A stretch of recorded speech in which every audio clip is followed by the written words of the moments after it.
గురుగారు మే 12వ తారీఖున లలిత కళా తోరణంలో జరుగుతున్నటువంటి హనుమాన్ చాలీసా పారాయణ మహోత్సవం 27 సార్లు పారాయణ చేయబోతున్నాం కదా, మరి ఆ కార్యక్రమ వివరాలు చెప్తారా? సాయంత్రం 5 గంటలకి ప్రారంభమమ్మ. గణపతి పూజతో ప్రారంభం. సాయంత్రం 5 గంటలకేనండి? 5 వచ్చేయాలి. అది ప్రదోష సమయం అమ్మ. ఆ, కొన్ని సమయాలలో చేస్తే చేసిన దానికన్నా కొన్ని లక్షల ఫలితం వస్తుంది మనకు.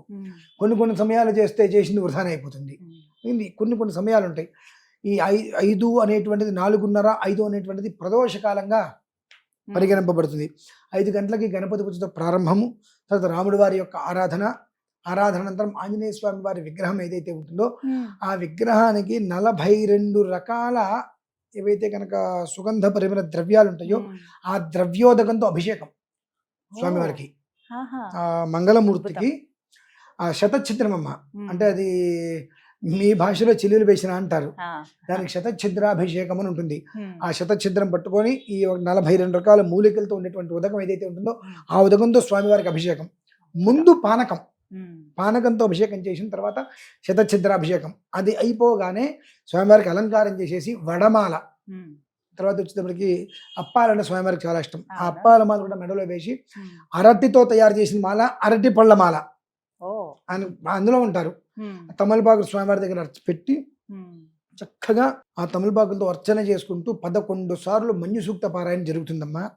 ఆ మన్యు సూక్త పారాయణప్పుడు అక్కడికి వచ్చిన వాళ్ళందరూ కూడా మనస్సులో ఈ నాకు ఉన్నటువంటి కష్టం ఏదైతే ఉందో ఆ కష్టం నుంచి నన్ను గట్టెక్కించు అని ఒక్క మనస్సులో వేసుకుంటే 11 సార్లు మన్యు సూక్తం పూర్తయిన తర్వాత ఖచ్చితంగా 72 గంటలమ్మా.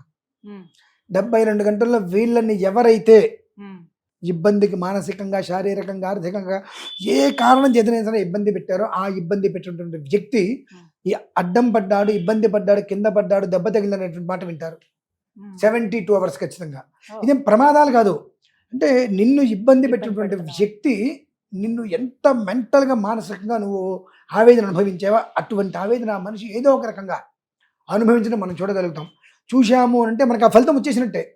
అంటే మనం ఏం కోరుకుంటాం? నా కష్టం తీరాలి. నీ కష్టం తీరిందని నీకు ఎలా తెలుస్తుంది? నీకు ఏదైతే కష్టం వచ్చిందో ఆ కష్టానికి సంబంధించిన ఒక రిలేటివ్ విషయం జరగాలి. అక్కడ జరిగినప్పుడు నీకు అది తెలుస్తుంది. అలా 11 సార్లు నేను ఇంకొక 2-3 కనుక తీసుకొస్తే అన్యోన్యంగా అది 33 సార్లు కూడా అవుతుంది. కనీసం ఆ 40 నిమిషాల వ్యవధిలో మేము చేసేటువంటిది ఏదైతే ఉంటుందో ఆ క్రతువు అనేటువంటిది ప్రతి ఒక్క శరీరంలోకి కూడా చక్కటి ఎనర్జీ పవర్ లాగా వెళ్ళి ఎలాంటి పరిస్థితులు నెగిటివ్ లేకుండా కొంతమందికి అయితే అక్కడే చెప్పగలుగుతారు కూడా. ఈ వెంట్రుకలు నిలబడి ఏదో అంటారు అటువంటి